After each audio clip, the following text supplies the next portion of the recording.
Ayun guys, gandang hapon sa inyong lahat. Para sa video na to, i-share ko sa inyo kung paano mag-hibernate ng crayfish natin, kung anong mangyayari. Samahan nyo ako panoorin yung video natin, uncut video natin to, para makita nyo kung paano mag-hibernate ng mga crayfish natin. Panoorin nyo guys. At ayun na nga guys, sa mga nagtatanong na kapag ka dumadating daw sa kanila yung crayfish nila, bakit daw hindi gumagalaw?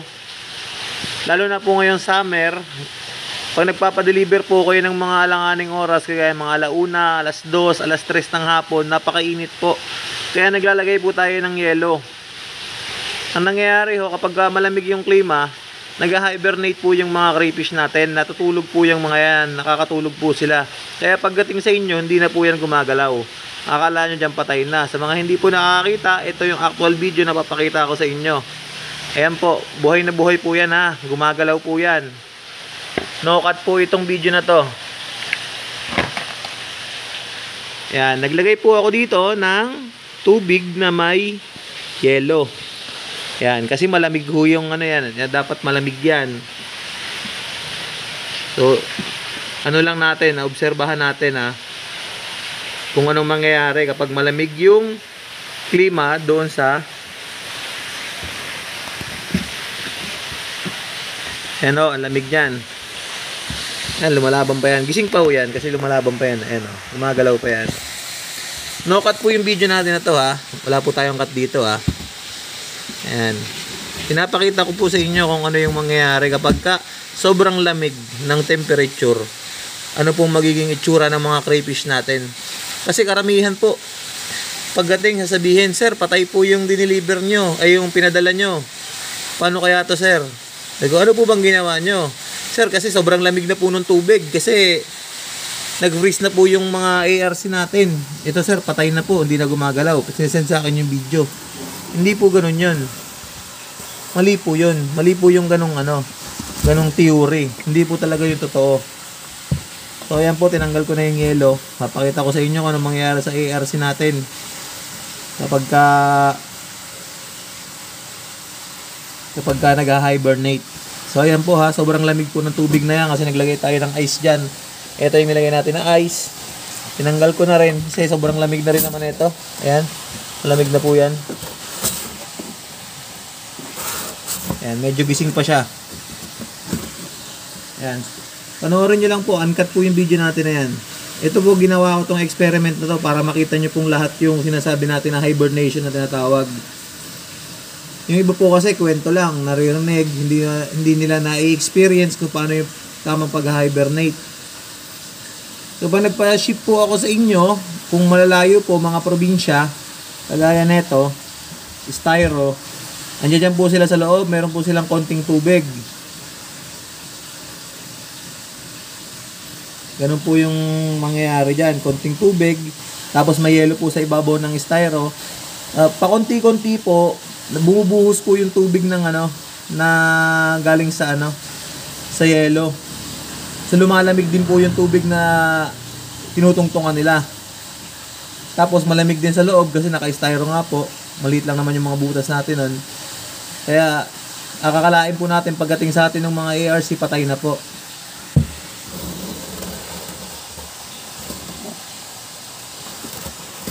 Ayan. Mukha silang nanghihina kapag ganyan sila sa tubig na malamig. Parang hinang-hinayang mga yan.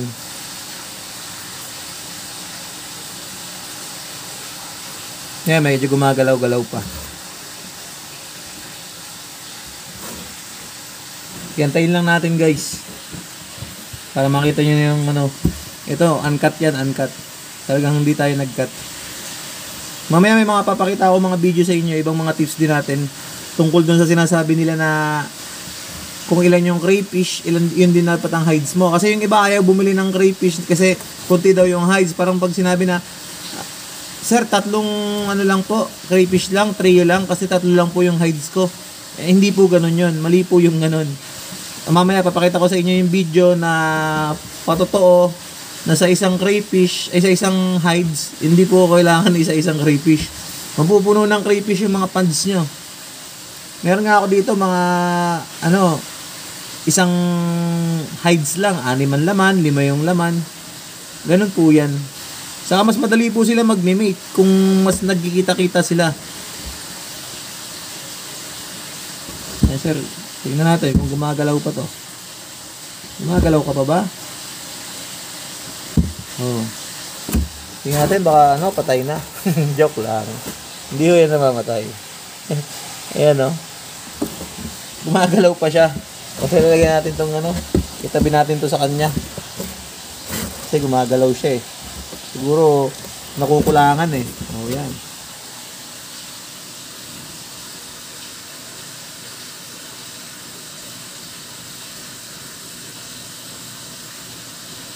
Ang laki na itong dinedemo ko sa inyo guys. Ang laki na itong crayfish na to eh. Pero syempre, para sa inyo, yan, videohan natin para sa inyo. Ayoko naman na sabihin nyo na panay lang ako daldal. Wala naman akong pinapakita. Mahirap din kasi ang kwento lang. Syempre maganda yung nakikita nyo rin.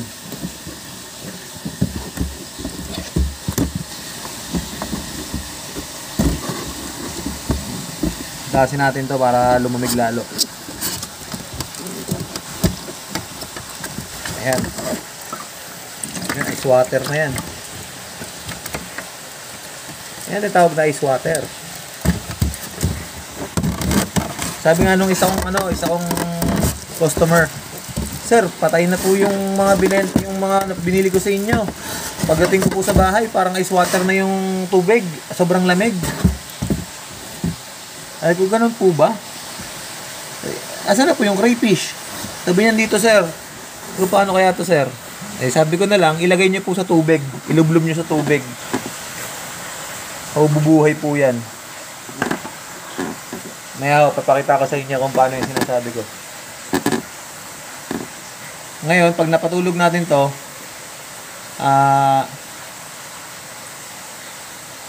papakita ko naman sa inyo kung paano natin ito gigisingin.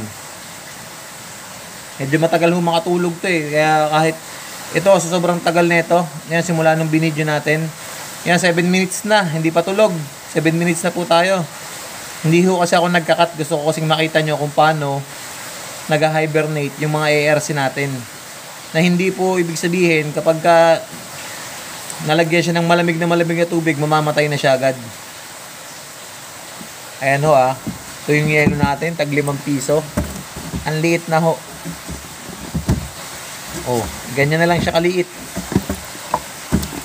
Imagine niyo kung gaano kalamig yan.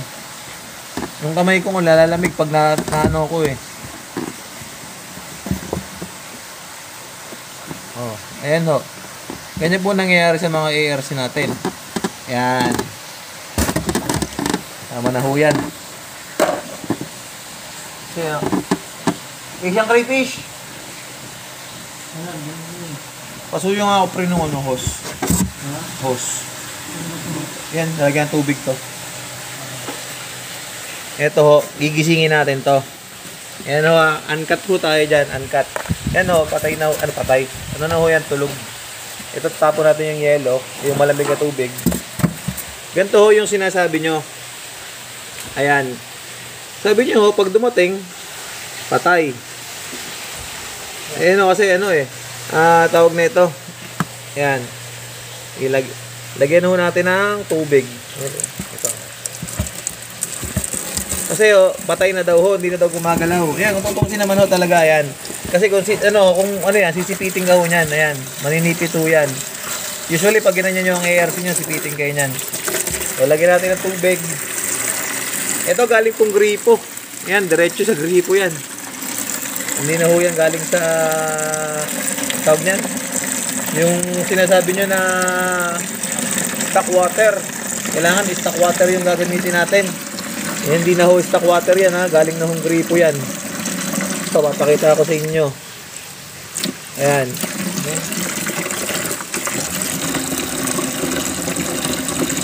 Ang ano ko sa inyo, kapag galing ho ng hibernate, hindi ho gumagalaw, diretso na ho sa aquarium nyo, sa pool pond.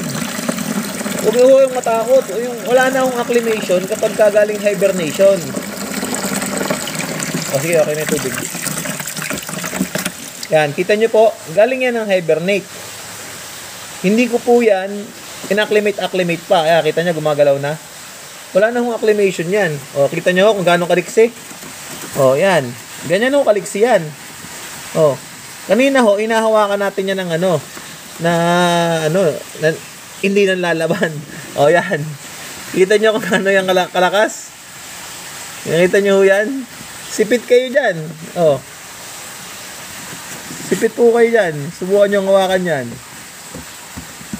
Ganyan ho yung tamang pag halimbawa nag-hibernate kayo, nag-hibernate yung mga crayfish nyo, ganyan po yung tamang pag-acclimate nyan. So, idiretso nyo na po kahit sa anong klase ng tubig pa yan. Nakita nyo yung ginamit natin, galing gripo. Hindi ho totoo yung yung acclimate. Oh, totoo ho, ginagawa rin naman natin yan. Ang problema, hindi naman sa mga ganitong klase, yung galing hibernate, hindi nyo na po kailangan gawin yon. Kasi nga po, tulog sila eh. Ayan. Oh. Ang lakas ho niya na. So, hanggang dito na lang po yung video natin. Maraming salamat po. Ito guys. Pakita ko sa inyo. Yan. Ito lang yung setup ng PVC natin dito. Napaka-konti.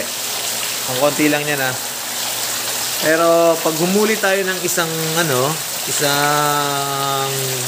hides. Sample, itong hides na to, hulihin natin. Papakita ko sa inyo yung laman. Ayan ang laman. Isang hides, ang laman niya ay 1, 2, 3, 4, 5, 6. Ayan.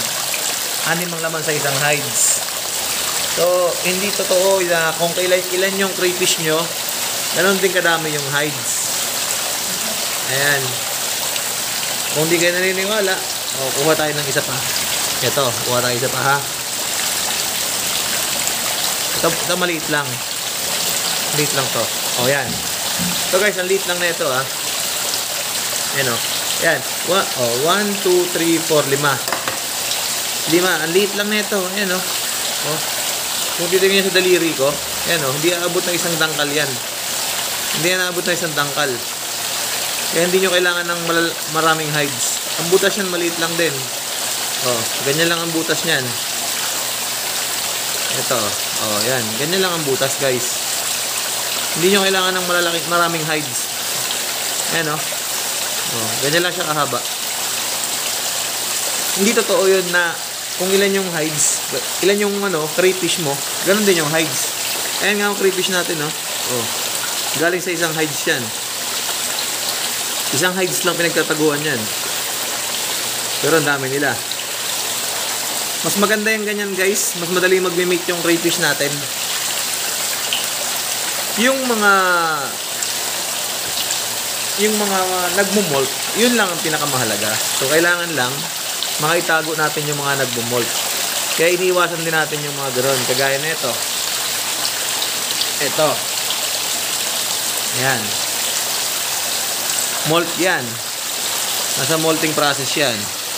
Actually, nag-molt na yan. Nakita natin nag-molt yan.